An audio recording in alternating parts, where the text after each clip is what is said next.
Hello, thank you for joining us today. I hope you can hear me. Today I'm going to talk to you a little bit about something we're putting together called Geo Cyber, and it's the geopolitical factors that have an impact on your cyber threats, both in the public and private domains. We put together this Geo Cyber offering as a sort of in the form of a case study, and we used Asia, focusing on Japan in particular, as our case study so that we could demonstrate the consequences of geopolitical factors in terms of how they manifest in cyber risk.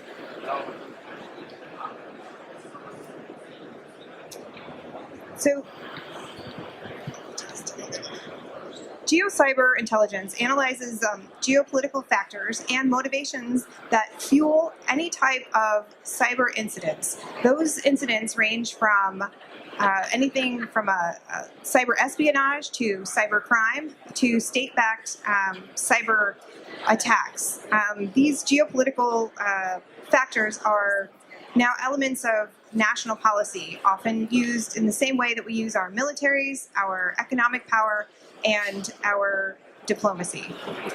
Many malign actors have ties to the states and can act at their behest. Understanding the role of cyber intelligence at the nation-state level is key to overall strategic enterprise risk mitigation planning. Similar to the way that criminals use the same networks to move illicit goods, people, arms, drugs, anything that they don't want to be tracked, cyber criminals use the same types of networks to do legitimate and illegitimate activities. Geo Cyber Intelligence analyzes their capabilities, their motivations, and their intentions, and puts it in a frame of context that helps you prepare for these potential attacks, helps you to identify where you might be vulnerable, and helps you to mitigate that risk through tools, tactics, techniques, and procedures.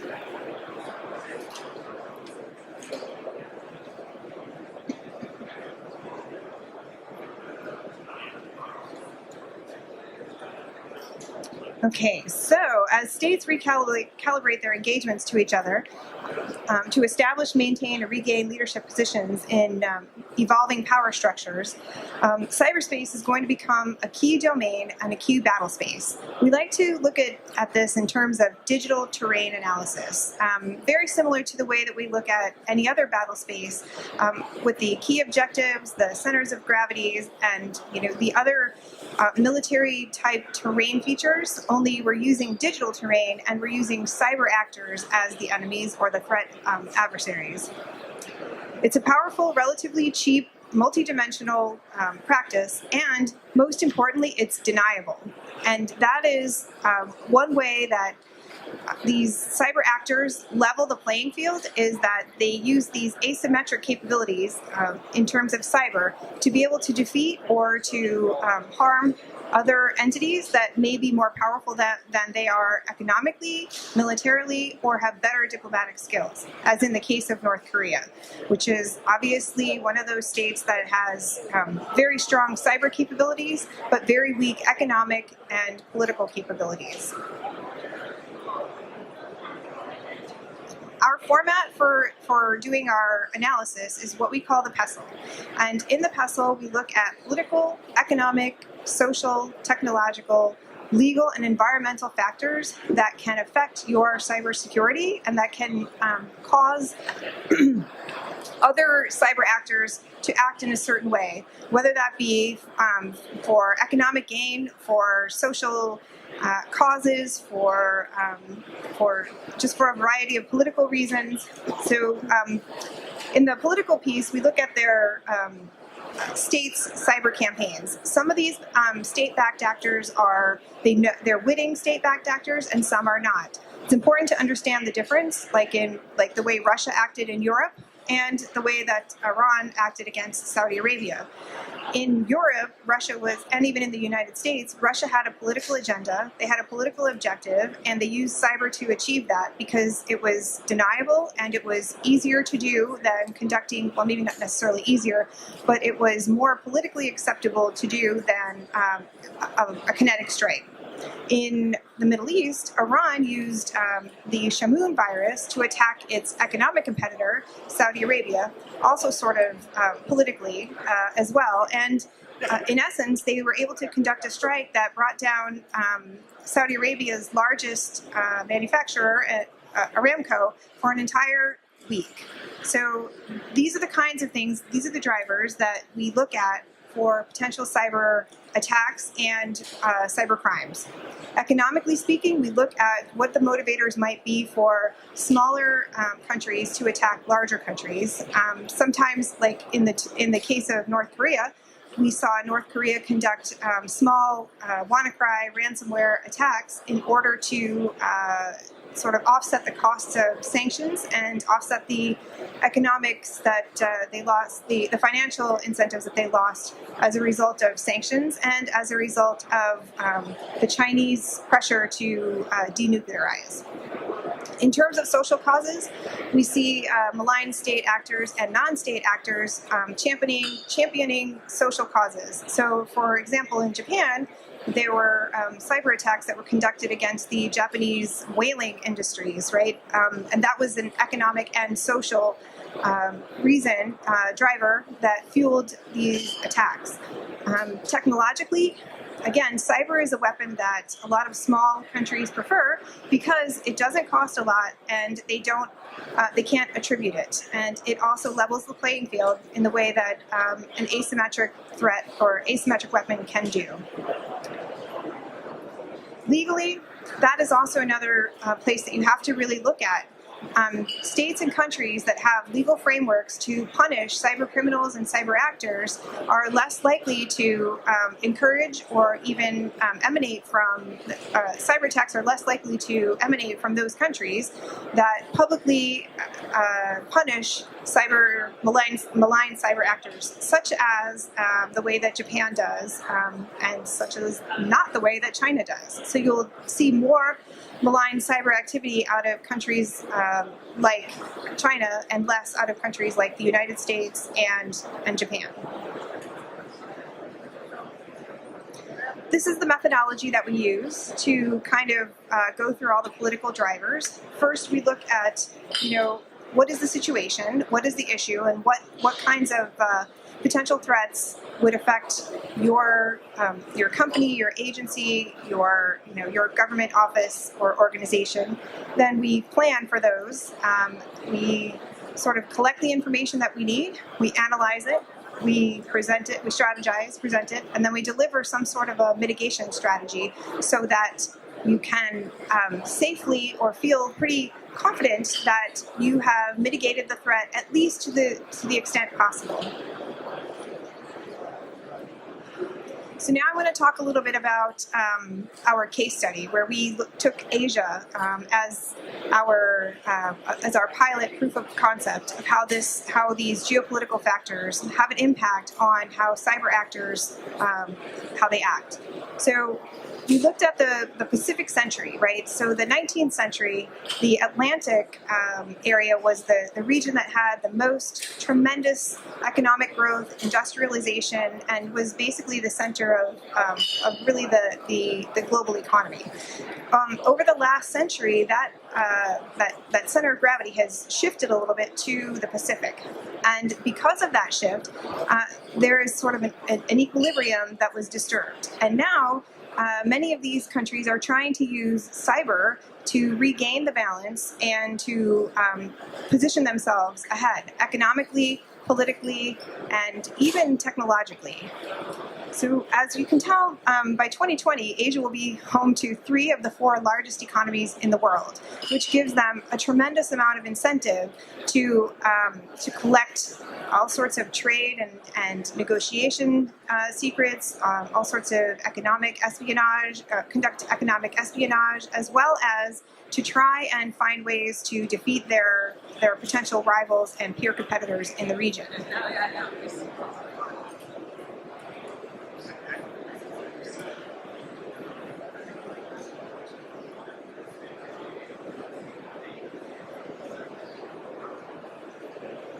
Thanks for bearing with me. So we looked at a number of geopolitical flashpoints. As you're, I'm sure, well aware that in Asia, probably the biggest potential flashpoint outside of the going to war with North Korea is the South China Sea dispute. And again, this is an activity that China has been undertaking, not just to project its economic hegemony, but also to protect its sovereignty and its security. This, of course, is a driver of cyber attacks and is also a safety defense mechanism to prevent itself from being attacked by other entities via cyber, especially given the fact that the area is rife with all sorts of pirates and other attackers. So one of the easiest ways to defend against that is to have a cyber capability that they can use against those entities that might rob them or try to conduct their own attacks against the Chinese mainland and its protectorates. In addition, this has created a tremendous number of tensions between the United States and China, not just in terms of freedom of navigation, but also in terms of world trade. And often we see these things manifest in other ways that we might not have expected. So when you take these into consideration, it's no surprise that these tensions would manifest themselves in sort of a proxy and a potential proxy conflicts like what we're seeing in North Korea right now. The North Korea fight is really not about the United States and North Korea. It's more about the United States and China and how China is manifesting its own destiny over the United States. And they're using North Korea as a proxy.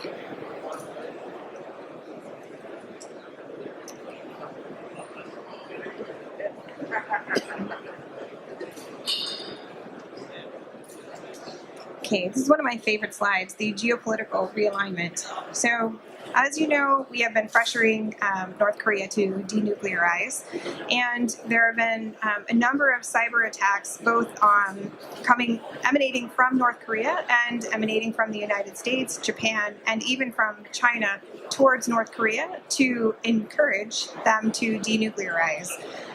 This has created a great amount of tension in the world, a lot of uncertainty and a lot of political instability. However, they continue to progress and they continue to develop these nuclear weapons because they feel that they need them.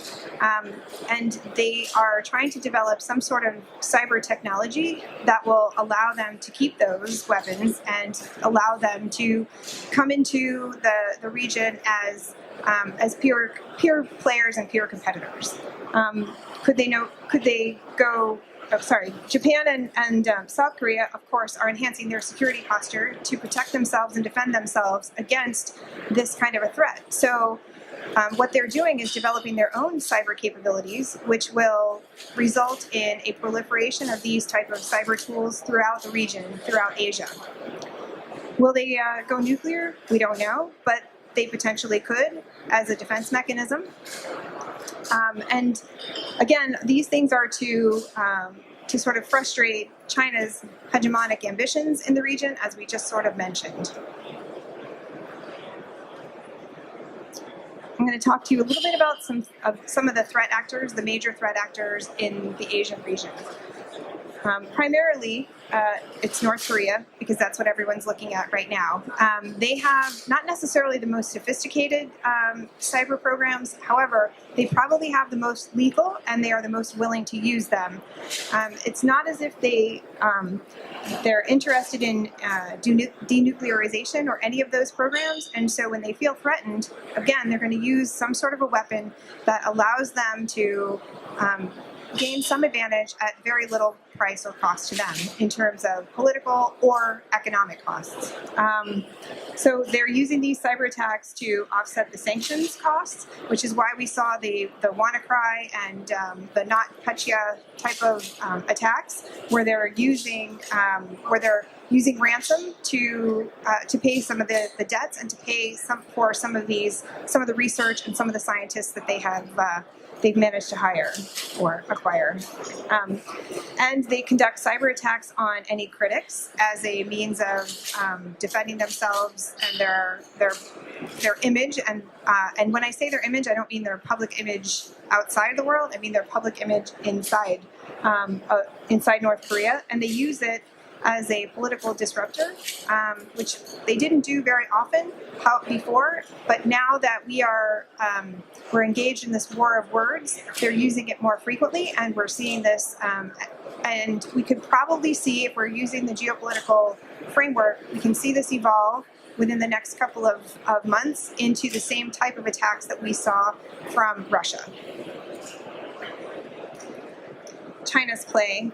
China has competing interests. As I mentioned to you before, China has competing interests and differing priorities, which create pressures, and those pressures manifest themselves in different ways. One of those ways is cyber attacks, right? They want to increase their influence in the world. They want to become global leaders, but they often don't have the skills to do that, or the money, the finances, because those finances are dedicated for other things. So it's quite a balancing act. They are trying to demonstrate that they are on top of the cyber situation and that they're curbing cyber attacks, but they're not going to completely eliminate them, because that is part of how they have gotten to be where they are now. Cyber espionage was a huge benefactor for the Chinese government. I'm sure you've seen the CH-35, which is basically the Chinese version of the J-35 strike fighter, Joint Strike Fighter. It's exactly the same, only it's a different color, and it has a star on top of red flag. So it does not benefit them to fully curb or fully end cyber, or to put in place any type of legal framework to punish cyber actors, malign cyber actors, because this is how they develop. They're not innovators, we'll put it that way. So. But they have to do something internationally, or they won't be able to take a leadership position in the world. So you have to take these things into consideration when you're trying to advise public and private organizations how to structure their and how to mitigate their risk. We saw an anti-South Korea campaign just recently, about 4 months ago, just before the elections, when the old president had agreed to put in to install the entire THAAD missile defense system on the peninsula of Korea. What they did was they basically struck all of the South Korean entities, retail entities in China, and they shut down all of their operations with cyber attacks to send them a message that if they didn't play by the rules and they didn't, reject THAAD, that they would conduct these, low-level cyber attacks that would bring down their networks for a couple of days and cost them millions of dollars every time that happened. So in South Korea, it's been sort of an interesting case, because they are very aware and cognizant of the kind of what they like the South Korean Big Brother. They've been victims of state-backed surveillance for many decades, and they are very sensitive about this situation and about how the government uses cyber surveillance and cybercraft. So they are trying to develop an offensive capability, which we of course have encouraged them not to do. However, they feel they need to, because they are being threatened significantly by their northern neighbors in North Korea, and also they feel defenseless.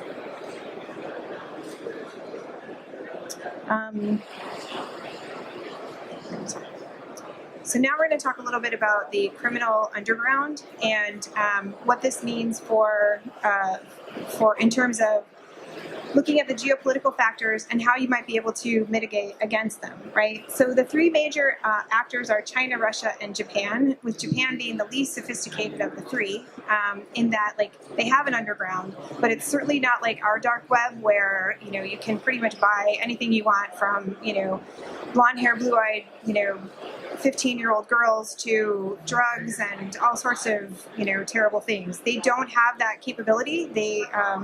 It's much less less mature, and it's all on sort of secure bulletin boards, which means that almost anybody could get in there and become a buyer or a seller in their underground markets. And Russia sells to these Japanese underground networks. However, the interesting thing is that Russia doesn't participate in the markets themselves, but they provide the tools, and they use other countries like Japan for deniability so that they can avoid attribution. China, on the other hand, produces all the hacking tools and the malware. They also produce these, carding, spoofing tools, and they sell the illicit data. So I'm pretty sure that almost everybody in this building right now is a victim of the OPM hack. I know I was. And that information was sold. The Chinese sold that information on the dark web. So that in itself is pretty damning for, a lot of people in government, especially, intelligence and special forces and folks like that. But it's also damning when you put it together with these other hacks that have happened, like the Yahoo hack, the Equifax hack, and the LinkedIn hack. It makes it very easy for someone else to assume your identity, and it makes it very easy for them to do all sorts of malign activities, not necessarily just state or criminal, but political, jokingly, just as a prank. So these are things that it's important to be aware of. And as we build our framework, once we know these things, we can sort of look for them and look for the indicators and the clues. Hacktivists, my favorite people. So hacktivists can be, sometimes they start out good and then they turn bad, and sometimes they start out bad, then they go to jail and they come back out and they're good. So hacktivists are really hard to sort of track, but they are on the rise, especially in China, Turkey, and Central and Eastern Europe. They are championing a bunch of different causes, and they are using their hacktivism to effect political change and to effect even financial and regulatory change. They're identifying problems that have been swept under the rug for a long time, and because of that, they are being very influential in politics, in state and local politics where they are. There are some very potent hacktivist groups in China. However, they're usually quickly shut down. They're identified, but then they pop up again somewhere else. So you have the Panda Intelligence Bureau, which started out as, I think, only 3 people and is now over 300, which doesn't sound like a lot in a big country like China, but they are pretty damaging, and they can do a lot of damage. You'll see that we've talked about, we've listed the Honker Union and the China Hacker Alliance, which are, you see them on TV all the time, and they're being tracked. And then in other operations, we had the anti-Lotte campaign in South Korea, which I already mentioned to you, was Lotte is their #1 grocery store in Korea, and they were shut down for several days because the Chinese were trying to make a statement about the fad. So in terms of exposure, we use Japan as our test case because Japan is probably the most vulnerable in the region, strangely enough, because we think of Japan when we think of electronics and advanced electronics. However, they detected 128 billion attacks last year in 2016. And of course, the primary targets, as we've been hammering out for a long time, have been Internet of Things kinds of targets. And those Internet of Things targets are going to be even more connected in the future. And because Japan is a huge manufacturer of cars, that is going to be a huge vulnerability, right? Because that means that, these self-driving cars will be hackable. And if the car itself isn't hackable, the things that you plug into the car to access the internet that you get through the car will be hackable. So this is a big concern, and it's a big concern for, firms that I work with that are looking at either sourcing in Japan or manufacturing in Japan, or just even having partnerships and joint ventures in Japan. So they shift mid-year to public systems. So this year they stopped targeting as many IoT devices and started targeting public devices, which we also believe was probably from North Korea, because they are using sleeper agents that they have embedded in Japan. And they are attacking public utilities much in the same way that we've seen here in the United States. So again, when you're looking at a country and you're doing the geopolitical analysis, you have to understand or examine and sort of investigate whether or not they have a solid institutional framework to implement good cybersecurity. And the components of that are the political will, the national strategy, and their regulatory and compliance type of work. So in Japan, we've seen that they do have a national strategy, which was written in 2015 and was revised just this April. They are now installing strong regulations in terms of data governance and data health, but they are still very weak on the cybersecurity and the identity authentication. They need to make the following improvements. They need to address the fact that they only have 110 cyber warriors, which is very, very small. And there are 130,000 positions available. The other thing that's sort of important to understand in Japan and what makes it a very good target is that they don't get any computer science. Kids don't get computer science until late in school. And I don't know about you guys, but my kid is constantly attached to like at least 5 devices at any one time. So if they don't understand cybersecurity and good cyber hygiene from the time they're 5 and hold their first iPad or 2, however old they are, now that they're, sort of married to their technology, then there's going to be a problem. And there aren't enough teachers that understand cybersecurity to mitigate that. One of the other things we look at are the cultural biases that hamper cybersecurity. So in Japan, they have this false sense of comfort because they feel like they're, isolated as an island, and that, nobody else speaks Japanese, only in Japan, right? So, which is not clearly. It's not actually a safety. It's not a fail-safe.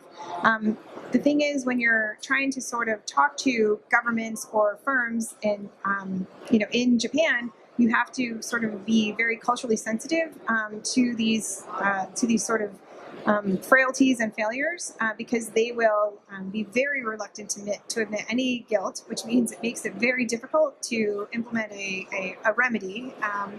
And it also, they have a tendency to shame the victims instead of take responsibility or be accountable for their own negligence. So we've talked about all the malign cyber activities. We are looking now at cybersecurity as a defensive measure, right? So it's a national security concern, and it's these countries are now looking to other countries. It could be the United States, could be Israel, could be India. There are a lot of peer competitors that have good cybersecurity protocols and are willing to share those. Much in the same way that we have interoperability with NATO, Japan is seeking for some sort of interoperability, learning cybersecurity measures and hygiene from other countries, primarily the UK and Israel, but also even from the United States, especially in today's situation with North Korea. They have a World War II legacy of having a defensive national security because they weren't allowed to have a military or be offensive. That is slowly changing. There were limited exceptions, and that's where we're basing the new cyber security strategy for Japan. And there's a huge potential for controversy in Japan itself over this because of its history and because of what happened in World War II. So these are our key insights and takeaways for the Japan sort of proof of concept that, and I won't read these to you because you can sort of read them yourself, or there we go. So these are the things that these are, I guess, kind of the takeaways that we want you to understand about how geopolitical insights and geopolitical analysis can help you to understand when and who will use what type of cyber activities, whether they be malign or beneficial. Give me a second to read that. And I guess we're done. There were a few more slides. It's not letting me open it here. Okay. You want to give me a second? I can open it through a different platform. Do it that way. Sure.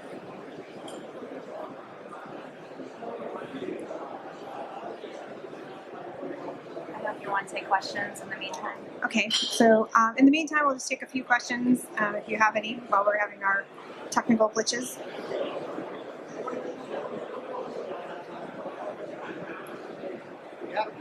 Activist slide of the activists. We have a list of activists Chinese hacker organizations. Right. These are not sanctioned government, right? So they're underground. They're risking their lives.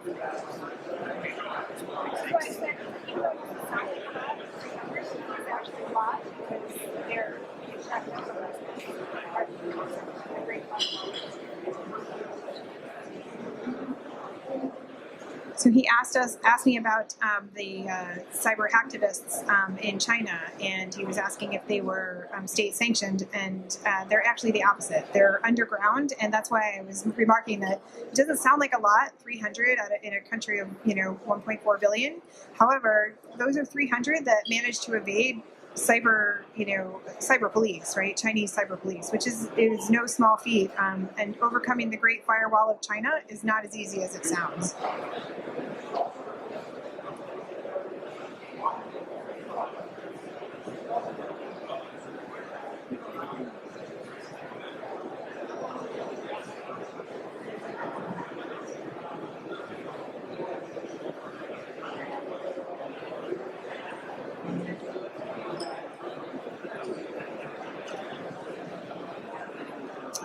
I'm just going to tell you a little bit more about our key insights. One of our cyber analysts wrote this, and I thought this was really good, so I'm going to share it with you. And she says that in the face of Western efforts to curb its nuclear and ballistic missile programs, North Korea's cyber aggressiveness is likely to be maintained at this level as cyber remains their their key, cost-effective, deniable, and safe way of gaining insights into adversaries' thinking. Right. So that's another key insight that I think is really important. And that's because when you're looking at motivations and rationale for cyber attacks, sometimes it really isn't to defeat the enemy or the adversary. It's to understand what they want and to understand how they think. So that plays into the strategy for sort of mitigating or defeating these cyber attacks. So these were these are our cyber threat data analytics. Kind of not really that exciting, but just to sort of give you an idea of what we can do with our analytics capabilities, how we sort of look at who the targets are, who the actors are, what are they trying to do, what is their goal, and what kind of impacts do their activities have, and then we sort of look at how they conduct these attacks, the vectors. And these are just some of our capabilities, just as an example. So we'll sort of look at, the questions that they are asking. They want to know what are the attack methods, what's the distribution, how did these Japanese targets compare with other targets? Were they easier? Were they harder? Were they, penetrable? Were they not penetrable? And then potential future questions. So it's more of our analysis. And that must be the end. All right, well, that is my presentation. I appreciate your rapt attention and your questions. So have a great afternoon, unless you have more questions. Thank you.